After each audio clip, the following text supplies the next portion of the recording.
Faustino Catalina y Eva Galbache. Iglesia Noticia. COPE. Estar informado. Saludos amigos, muy buenos días en este domingo 22 de marzo de 2015, el quinto de la Cuaresma, en el momento de comenzar aquí en la cadena COPE, los minutos en los que cada 7 días resumimos y les contamos lo más destacado de estas últimas jornadas en la actualidad religiosa de España y del mundo. Esta es una nueva edición de Iglesia Noticia que hacemos hoy con Rafael Nieto en el control de sonido y con Ana Almazán y Amparo Latre en la producción. Primero los titulares.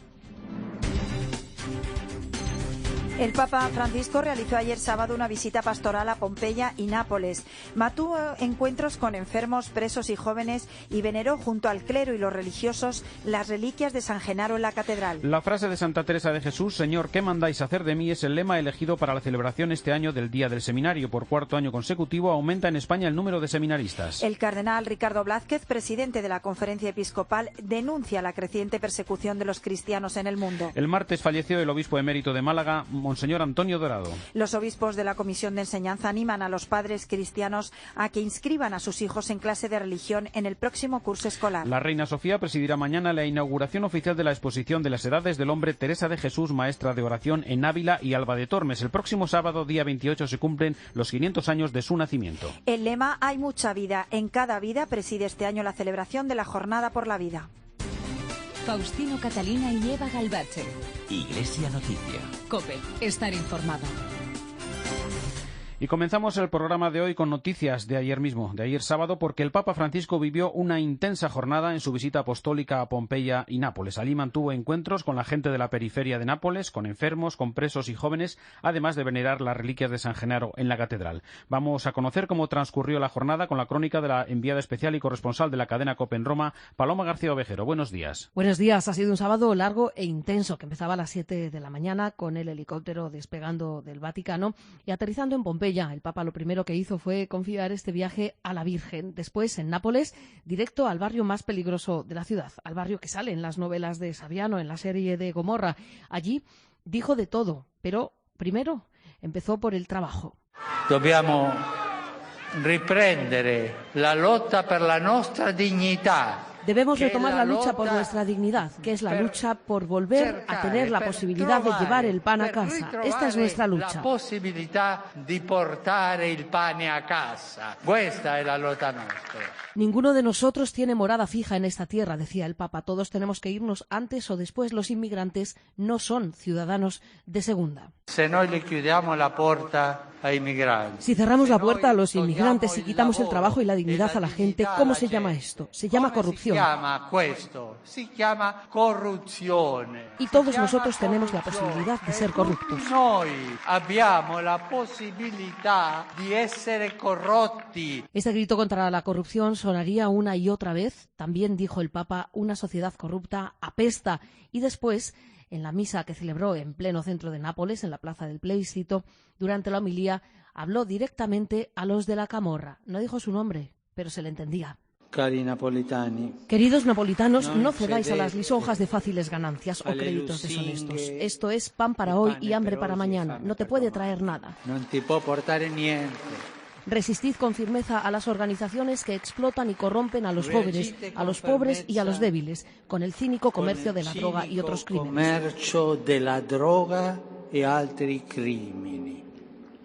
No os dejéis robar la esperanza, no dejéis que vuestra juventud sea explotada por esta gente. Que la vuestra juventud sea disfrutada de esta gente. He venido a Nápoles a decir Jesús es el Señor. Solo Él tiene palabras de misericordia que pueden curar las heridas, que pueden cambiar el mundo. El Papa les pedía a los napolitanos que no se dejen engañar. Rechazad con firmeza, les pedía, las organizaciones que explotan y corrompen a los jóvenes con el cínico comercio de la droga. Luego estuvo comiendo con los reclusos en la cárcel y después en la catedral con el clero y los religiosos, a quienes les decía: hay dificultades en la vida de los sacerdotes en los conventos, pero si mi centro es Jesús, la alegría no me la quita nadie. Cuando se meten los negocios en la iglesia, denunciaba, qué feo es y qué falta de libertad por culpa del dinero. Allí sucedió lo esperado, que se licuara la sangre de San Genaro, algo que no había pasado ni con Juan Pablo II ni con Benedicto XVI en sus visitas. Como solo fue a la mitad, el Papa bromeó: el santo nos quiere a medias, tenemos que convertirnos del todo.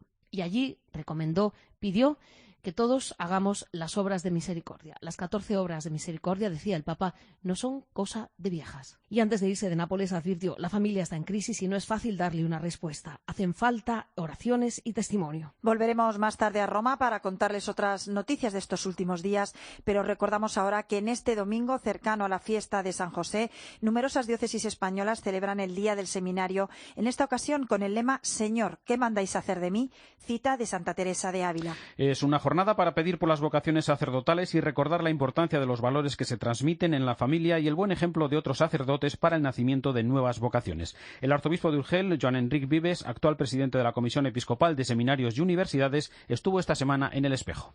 Un sacerdote es sobre todo un pastor, y esto necesitará pues una dedicación espiritual, una dimensión espiritual muy cuidada y a lo largo de toda su vida, desde una base humana y comunitaria madura, seria, que pueda, digamos, atrapar los nuevos cambios que le irán viviendo a lo largo de una vida que cada día es más larga, pues con capacidad de irse adaptando, de crecer y de cambiar, no ser un fósil, que haya una dimensión humana no fosilizada, sino precisamente dúctil, que se deje traspasar por el Espíritu Santo y acceder a lo nuevo. Por tanto, vida espiritual y en la base una madurez humana. El número de seminaristas en España ha aumentado un 2,7% respecto al año anterior y son actualmente 1.357 los seminaristas mayores, 36 más que en el curso 2013-2014. Se consolida así la tendencia al alza que comenzó hace 4 años con un incremento total de 6%. Monseñor Vives. Pues sí que hay un repunte vocacional, ¿por qué no? Hay que alegrarse de las cosas positivas, ¿no? Si sobre todo se comparan los 4 últimos años, pues hay un crecimiento de un 6%. Si nos dijesen que la economía va a crecer un 6%, bueno, echaríamos todas las campanas, o que se disminuye el paro un 6%, que las familias incrementan un 6%, sus ingresos todas, pues tú dirás. Por tanto, también la familia católica estamos gozosos en España de que no solo no vamos hacia abajo, que es lo que quizás voces malévolas o hipercríticas pues dirían, en esta situación, incluso con los problemas y los desgastes que a nadie se le ocultan de la vida de los sacerdotes, de la vida de la Iglesia en España, y algunos que tenemos nuestros pequeños límites, etcétera, pues parecería que a lo mejor pues tendría que ir bajando eso como indeclinablemente, ¿no? Como algo que estuviese escrito ya. Pues no, resulta que no solo se mantiene el número de seminaristas, sino que ha crecido, y ha crecido de una forma casi se han doblado en algunos momentos, ¿no? Bueno, pues es de agradecer, es para dar gracias a Dios y para intentar formar estas vocaciones que el Señor, las comunidades, etcétera, pues nos envía. A esta tendencia de aumento del número de seminaristas se ha referido también en declaraciones a COPE el rector del Seminario de Sevilla, Antero Pascual. Que estamos viviendo en un tiempo en el cual sigue habiendo escasez de vocaciones. Yo creo que no por escasez de llamadas, pero sí por escasez de respuestas, pero sin embargo, bueno, pues en los últimos años pues ha habido como una recuperación, debido sobre todo pues a que en la Iglesia y especialmente en las parroquias pues se está viviendo pues una renovación importante en cuanto a la formación de los cristianos y a la formación de los jóvenes, que ya en las parroquias y en los lugares donde se preparan los jóvenes, digamos así, desde los sacramentos de la iniciación cristiana, el bautismo, la confirmación y la Eucaristía, pues la misma comunidad cristiana tiene que ser responsable de los que serán los futuros ministros, es decir, dentro de las parroquias crear cauces para que los jóvenes se puedan sentir de algún modo interpelados y puedan responder en el día de mañana a lo que el Señor les pida, tratando de presentar la vocación sacerdotal no como algo, digamos así, extraño y distinto, sino como una vía normal y un camino normal para seguir al Señor. El martes falleció el obispo emérito de Málaga, Antonio Dorado. Había nacido hace 83 años en Urda, Toledo. Antes de llegar a Málaga fue obispo de Guadix y Cádiz, Ceuta, y en la conferencia episcopal en distintas etapas fue presidente de las comisiones de apostolado seglar, clero y enseñanza y catequesis. Desde COPE Málaga, Carmen Cerván. Esta semana Málaga ha despedido a su obispo emérito, Antonio Dorado Soto, quien estuviera al frente de la diócesis durante 15 años, hasta 2008. Fallecía el pasado martes a los 83 años. Cientos de personas le daban el último adiós, primero en la capilla ardiente y después en el funeral, en la catedral, donde era además enterrado. Antonio Dorado Soto nació en Toledo. Allí realizó sus estudios eclesiásticos. En 1970 era nombrado obispo de la diócesis de Guadix y Baza y 3 años después tomaba las riendas de la de Cádiz y Ceuta. En 1993 llegaba a Málaga. Al cumplir los 75 envió, como está estipulado, su renuncia al Papa y se convertía en obispo emérito en diciembre de 2008. El delegado de Medios de Comunicación Social de la diócesis de Málaga y Melilla, Rafael Pérez Pallarés, lo recuerda como una buena persona y un buen cristiano. Con una inteligencia extraordinaria. Y prueba de ello es toda su documentación y todo su escrito y homilía e iniciativas que tuvo a lo largo de su pontificado. Rafael Recio fue presidente de la agrupación de cofradías de la Semana Santa de Málaga y coincidió en su gestión con Dorado Soto como obispo. Era cariñoso por antonomasia y donde él pues vivió con toda sintonía con su diócesis, ¿no? Los restos de Antonio Dorado Soto descansarán para siempre en la ciudad en la que decidió vivir tras su jubilación. Nos detenemos ahora en Iglesia Noticia en las declaraciones al programa La Linterna de la cadena COPE del arzobispo de Valladolid y presidente de la Conferencia Episcopal, el cardenal Ricardo Blázquez. Habló, entre otras cosas, de su preocupación por la reforma educativa que reduce las horas lectivas de la clase de religión. Hay aspectos en la nueva ley de educación que nosotros hemos saludado. En primer lugar, se ofrece una alternativa, cosa que en la situación anterior no había. También la dignificación del profesor de religión es especialmente subrayada. Pero desde un punto de vista de lo que llaman la carga lectiva, hay menos horas. Entonces, no sabemos por qué. Esto se remite a las comunidades autónomas, pero entonces va a haber una fuente de diversificación, incluso de discriminación, de unos profesores en una determinada autonomía y unos padres que pueden esperar que sus hijos reciban más formación en la perspectiva que ellos desean. No se entiende del todo. Preocupación y dudas también por el trámite que ha seguido la reforma de la ley del aborto. No termino de entender por qué, habiendo recurrido el Partido Popular la ley anterior, la ley AIDO, sobre el aborto, comenzaron a elaborar otra ley que se aprueba en el Consejo de Ministros, pero después no pasa al Parlamento. Yo personalmente creo que si habían presentado el recurso a la primera ley, que hubieran urgido y exigido la respuesta del Tribunal Constitucional, porque es de prever que en la respuesta del Tribunal Constitucional un aspecto muy grave de esta ley no se podría continuar afirmando, como es: nadie tiene derecho, ni la madre, ni el médico, ni el padre, ni el gobierno, ni nadie tenemos derecho a decidir qué niño va adelante y a qué niño se le corta el paso. Eso no puede ser nunca un derecho. El presidente de la Conferencia Episcopal se refirió además a los nuevos episodios de persecución de los cristianos. Es terrible el que a una persona, a una familia, se les ponga en las alternativas siguientes. Si no os convertís a lo que nosotros os predicamos, os matamos o tenéis que salir de aquí. Y además salir de aquí a la intemperie. Una alternativa de este estilo realmente es radicalmente inhumana. En unos términos tan violentos y tan drásticos, y además con unas manifestaciones de crueldad en las muertes, yo no recuerdo. Probablemente estamos retornando a situaciones, no sé si medievales o incluso anteriores a las medievales. El próximo sábado, día 28, se cumplen los 500 años del nacimiento de Santa Teresa de Jesús. Esta semana se han presentado distintas iniciativas preparadas por la comisión creada expresamente para este quinto centenario. COPE Ávila, Uxi Rueda.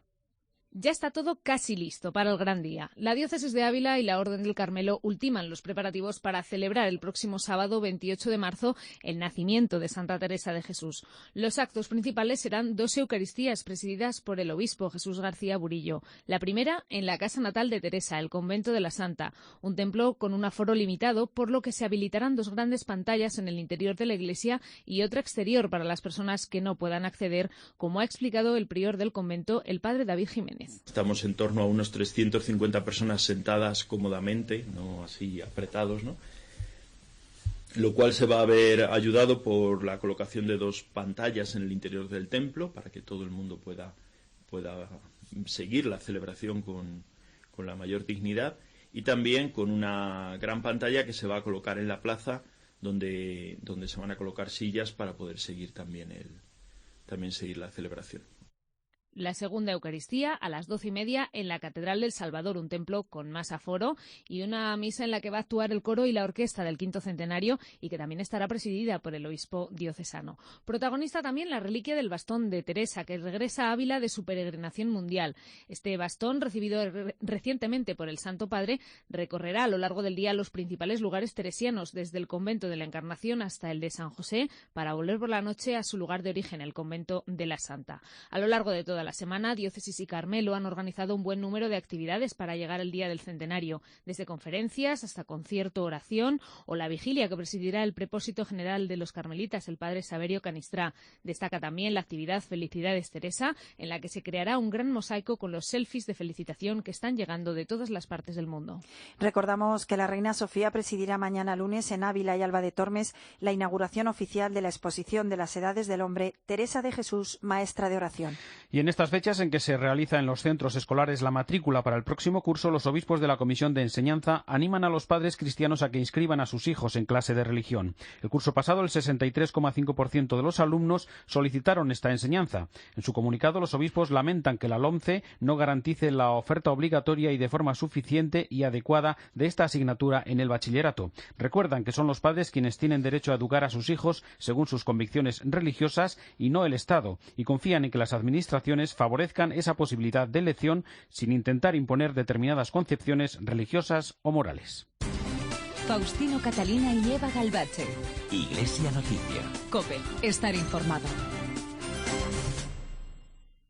Hay que poner la radio porque pasan cosas. Con Ramón García en la tarde de COPE nos enteramos de que existe un piloto de Iberia que flipas con él. El tiempo en Bilbao, maravilloso. Y cada 5 o 10 minutos el comandante Ángel Andares nos contaba algo. Y yo, claro, me quedé alucinado. Esto ha pasado hoy en COPE. Estar informado. Rosa de dos mundos, la historia de la abuela del Papa Francisco. Ediciones Palabra te presenta su última novedad donde podrás conocer a Rosa, la abuela del Papa Francisco, la mujer que mayor influencia ha tenido en su vida. Ya a la venta en librerías y en nuestra web www.palabra.es. Faustino Catalina y Eva Galbache. Iglesia Noticia. COPE. Estar informado. En Iglesia Noticia repasamos ahora otros temas de la actualidad internacional. Volvemos de nuevo a Roma con Paloma García Ovejero para recordar la nueva catequesis sobre la familia del Papa Francisco, que el jueves cumplió el segundo aniversario del comienzo de su pontificado. Sí, la única celebración que conocimos, al menos nosotros, fue una llamada que hizo a Joseph Ratzinger, al Papa emérito, para felicitarle por San José. Coincidía en el día, así que a su vez, felicitó al Papa Francisco por su segundo aniversario como pontífice. Más allá de eso, el Papa ha dedicado efectivamente la catequesis de esta semana a los niños y ha advertido que esta semana volverá a hacerlo. Próximamente me pararé sobre algunas heridas que, por desgracia, hacen mal a la infancia. Pero este miércoles ha hablado sobre todo de los niños, de cómo son tratados, se puede juzgar a una sociedad. Los niños son un gran regalo para la humanidad, pero son también los grandes excluidos porque ni siquiera se les deja nacer. Los niños dan vida, alegría, esperanza. Dan también preocupaciones y a veces dan problemas, pero es mejor así que una sociedad triste y gris porque se han quedado sin niños o no quieren a niños. Los niños tienen la capacidad de sonreír y de llorar, decía el Papa, dos cosas que a nosotros los grandes a menudo se nos bloquean. No somos capaces. Y el Papa ha nombrado un nuevo nuncio en Cuba en esta semana en la que el Vaticano ha manifestado claramente su postura ante la formación de una coalición internacional para combatir el denominado Estado Islámico. Un italiano, Monseñor Giorgio Lingua, va a ser el nuevo representante del Papa en Cuba. Viene de ejercer como nuncio apostólico en Irak y en Jordania. En cuanto a la posición de la Santa Sede respecto al Estado Islámico, pues se resume en tres palabras: responsibility to protect, responsabilidad de proteger. Es la teoría conocida como la R2P. Es la legítima defensa, proteger a la población de la intervención de otro Estado. Pero en este caso, con el matiz de que la Santa Sede no tiene una posición ni una relación de igual a igual con el Estado Islámico porque no es un Estado. Lo considera un fenómeno delincuencial, un terrorismo que afecta a estados como Siria, Pakistán o el norte de África. ¿Se debe usar la fuerza para detener al agresor injusto? Pues ya lo dijo el Papa en el avión a la vuelta de Corea en agosto del año pasado. In questi casi dove c'è una aggressione ingiusta soltanto posso dire. En estos casos donde hay una agresión injusta, solamente puedo decir que es lícito parar al agresor injusto. Subrayo el verbo, parar. No digo bombardear ni hacer la guerra, pararlo. Sottolineo il verbo fermare. Non dico bombardeare, fare la guerra, fermarlo. Y esta es, en resumen, la postura que han explicado en diversas ocasiones tanto el secretario de Estado, Pietro Parolin, como el representante de la Santa Sede ante Naciones Unidas, Monseñor Tomasi. Y vamos a recordar brevemente otras noticias de interés de esta semana, Paloma. Pues recordamos, por ejemplo, que el Papa ha aprobado esta semana el milagro que permitirá canonizar a los padres de Santa Teresita de Lisieux, y es la curación de una niña valenciana. También ha aprobado las virtudes heroicas de Sor Juana de la Cruz, española, del siglo XVI, en Juas de la Sagra. Y tenemos una carta del Papa a los obispos nigerianos en las que les dice: cada día rezo por vosotros, no os desaniméis, seguid buscando la paz. Recuerda que allí creyentes de una y otra religión comparten un final trágico que es a manos de personas que se proclaman religiosos, pero que abusan de la religión para hacerse una ideología plegada a sus propios intereses de opresión y de muerte, en referencia, sin mencionarlos, a Boko Haram. También, este viernes, el Papa ha entregado una carta a los miembros de la Comisión Internacional contra la Pena de Muerte, condenando la pena de muerte como el fracaso del Estado de Derecho, que obliga a matar en nombre de la justicia, y advirtiendo: la cadena perpetua también puede ser considerada pena de muerte encubierta. Gracias, Paloma. El jueves, en la fiesta de San José, se cumplió el segundo aniversario del comienzo del pontificado del Papa Francisco. Es el momento para el comentario del colaborador de Iglesia Noticia, Antonio Pelayo. Buenos días. Buenos días. El segundo aniversario de la elección de Jorge Mario Bergoglio como sucesor del apóstol Pedro coincidió con una entrevista que el Papa concedió a nuestra colega de la televisión mexicana, Valentina Alasraqui. En una de sus respuestas, el Papa daba a entender que su pontificado no sería largo.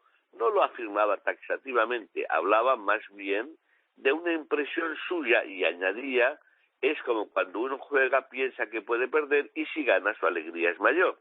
Primero habló de 3 o 4 años, luego de 2 o 3, añadiendo con cierta ironía: bueno, 2 ya han pasado. Este pasaje ha sido reproducido por innumerables medios de comunicación y se le han dado innumerables interpretaciones. Algunos supusieron que el pontífice pensaba en un posible atentado y otros dejaron caer la posibilidad de que estuviese enfermo. Creo que las frases pueden ser entendidas de otra manera. En primer lugar, Bergoglio ha cumplido ya 78 años y sus perspectivas de vida no pueden ser demasiado largas. Cabe suponer igualmente que la hipótesis de retirarse, como ha hecho Benedicto XVI, no la excluya. Sí dijo que no era favorable a la hipótesis de que los papas deban abandonar por ley su puesto al cumplir los 80 años, porque esto crearía una impresión de provisionalidad nada conveniente cuando se gobierna una institución como la Iglesia. Yo pienso, por mi parte, que a Francisco le preocupa poco cuánto va a durar su pontificado y mucho más qué es lo que él quiere hacer durante los años que Dios le conceda de vida o de mandato papal. De ahí nace la sensación que tenemos todos los que le seguimos de que no quiere perder tiempo ni distraerse de la que cree que es la misión que Dios le ha encomendado al ponerle en la cátedra de Pedro. No hace las cosas con prisas, pero tampoco se concede pausa alguna. Su actividad ha sido y sigue siendo incesante. Es más, me parece que en estos 2 años ha acelerado la marcha y eso es lo que hace que los periodistas que le seguimos andemos un poco de cabeza para cubrir todo lo que hace y dice que es mucho.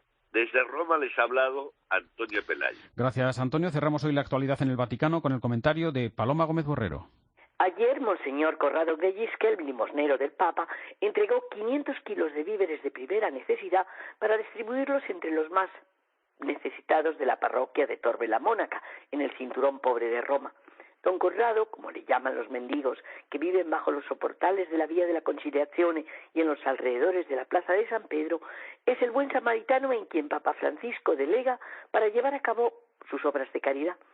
¿Cuánto le gustaría al Santo Padre ser el mismo, quien como en Buenos Aires acudía y a consolarles y ayudarles? La bandera de la pobreza, recuerda siempre, es evangélica. Pero de las iniciativas de Papa Francisco, sin duda la que más me sorprendió a todos fue la instalación detrás del columnado de la Plaza de San Pedro de duchas y de una peluquería-barbería para los sin techo. Gracias al nuncio en Panamá, Monseñor Andrés Carrascosa, he sabido ahora que la idea surgió una mañana al salir don Conrado de celebrar la misa en la iglesia del Santo Espíritu de Sasia. Encontró a uno de los mendigos y le invitó a comer. «Gracias, don Conrado, no puedo acompañarle», le dijo. «De comer a veces no nos falta, pero es que olemos todos muy mal». Aquella misma tarde se lo contó al Santo Padre y la reacción fue inmediata. Los pobres tienen derecho a su dignidad. Hay que organizar inmediatamente un servicio de duchas y una barbería. Y fue así como diariamente los desheredados del barrio del Vaticano se lavan, se mudan y pueden afeitarse y cortarse el pelo. Papa Francisco y un buen número de voluntarios lo hacen posible. Gracias, Paloma. Pues nos acercamos ahora hasta Corea del Norte, donde continúa desaparecido un pastor protestante que en varias ocasiones había visitado el país. Corresponsal en Asia, Pablo Díez. Endureciendo su habitual persecución religiosa, Corea del Norte vuelve a detener a misioneros extranjeros, como ya hizo el año pasado. El reverendo presbiteriano canadiense Hyun Soo Lim lleva retenido en este país desde finales de enero. Tras más de un mes sin noticias suyas, sus familiares han sido finalmente informados de su arresto. Pero aún no se saben las causas de su detención ni dónde ha sido confinado. A sus 60 años, Hyun Soo Lim es uno de los misioneros más activos en Corea del Norte, a donde ha viajado más de 100 veces desde 1997 para poner en marcha proyectos humanitarios en orfanatos y hospitales. El año pasado, el régimen islamista del joven dictador Kim Jong-un también detuvo al misionero australiano John Short, de 75 años, por leer en voz alta la Biblia. Además, Jeffrey Fowle, un albañil estadounidense de 56 años, fue arrestado por dejar una Biblia escondida en el baño de un restaurante. A ello se sumaba Kenneth Bae, otro misionero estadounidense de 45 años que había sido detenido en 2012 y cumplió una condena de trabajos forzados. Finalmente, todos ellos fueron liberados por el régimen de Corea del Norte, que prohíbe la religión, pero permite las labores humanitarias de estos misioneros para recibir ayuda internacional. En torno al próximo miércoles 25 de marzo, fiesta de la Anunciación, se celebra la Jornada por la Vida, que con el lema «Hay mucha vida en cada vida» hace hincapié en las personas que vienen al mundo con una particular necesidad, vulnerabilidad o discapacidad. Escuchamos a Fernando Herrera, de la Subcomisión de Familia y Vida, en la Conferencia Episcopal. Se pretende centrar un poco la campaña en lo que serían las vidas que aún no han nacido y que tienen algún tipo de deficiencia o de déficit o de minusvalía, haciendo énfasis, como te digo, en la importancia de la vida independientemente de las características de la persona y de las posibles deficiencias que tenga. Entonces, en el póster que se va a poner en las parroquias de las distintas iglesias de España, pues va a ser un póster que tenga rostros de personas con síndrome de Down o con algún tipo de deficiencia de diversos tipos. Se ha distribuido también unas estampas que son unas oraciones en las que se habla también en esta oración de forma específica dirigiéndose a María en petición por la vida, por toda la vida del nacido y especialmente en esta ocasión, como decía, por la vida del que tiene algún tipo de deficiencia. Que esto también se remarca en la nota de los obispos que se va a distribuir también en las distintas parroquias.